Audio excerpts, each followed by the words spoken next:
हरिओम। चक्र सीरीज के चौथे दिन में आप सभी का बहुत बहुत स्वागत है।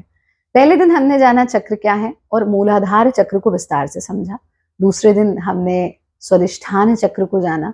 तीसरे दिन मणि का स्थान यानी मणिपुर, और आज वो स्थान जिसे आहत नहीं कर सकते और इसीलिए इस स्थान से जुड़ा हुआ जो चक्र है उसका नाम है अनाहत। तो चौथा चक्र जो हमारा है उसका नाम है अनाहत। अनाहत जिसे आहत नहीं किया जा सकता।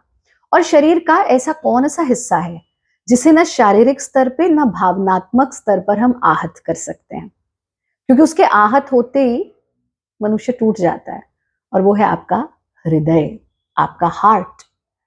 अब इसको अंग्रेजीफिकेशन में हार्ट चक्रा कहने लगे, समझ ही नहीं आएगा। अनाहत जिसे आहत ही नहीं कर सकते हैं।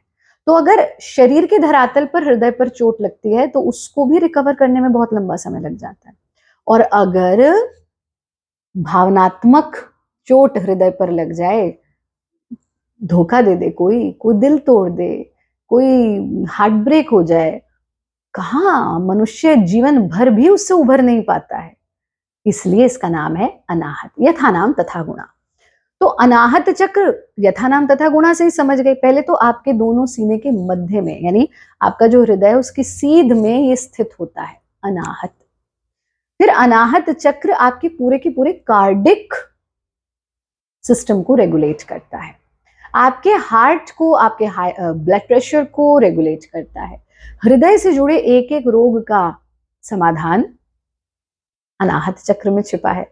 और ये तो शारीरिक स्तर पर, और भावनात्मक स्तर पर अनाहत चक्र आपको नियंत्रण देता है अपनी भावनाओं पर।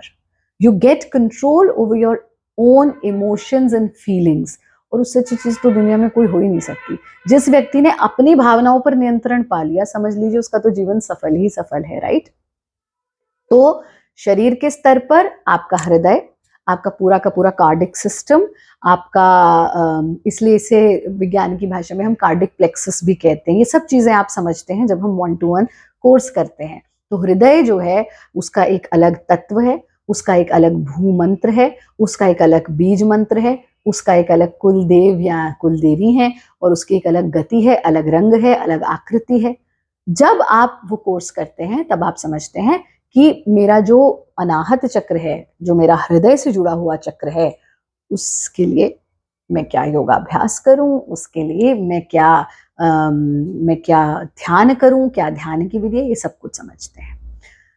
लेकिन इतना समझ लीजिए कि अनाहत चक्र, क्योंकि ना तो हम एक्सप्रेसिव हैं बहुत, यानी अभिव्यक्ति नहीं कर पाते अपने आप को, और ना ही हम कार्डिक एक्टिविटी ज्यादा करते हैं। दोनों ही स्थिति में हमारे जो अनाहत चक्र है उसके इरेगुलेशंस शुरू हो जाते हैं। तो इसमें बहुत अच्छा होता है कि हम अभिव्यक्ति के माध्यमों को भी अपनाएं, यानी नृत्य हुआ, संगीत हुआ, योग हुआ, काव्य हुआ, जहां पर भी आपके वो जो सप्रेस्ड इमोशंस हैं वो हम एक्सप्रेस कर पा रहे हैं, वो हमारे अनाहत चक्र के लिए बहुत अच्छा होता है। और आपने देखा भी होगा, शास्त्रीय नृत्य से जुड़े लोग, शास्त्रीय संगीत से जुड़े लोग, उनको हृदय रोग अमूमन as compare to other people, और विशेष रूप से योग से जुड़े लोग, उनको ये कम होते हैं। ये हुई अनाहत चक्र की बात, यानी हृदय से जुड़े हुए चक्र की बात। कल मिलेंगे और विशुद्धाख्य चक्र के विषय में जानेंगे। आज के लिए इतना ही। आप सब खुश रहें, स्वस्थ रहें, आनंदित रहें, हंसते रहें, मुस्कुराते रहें। हरिओम।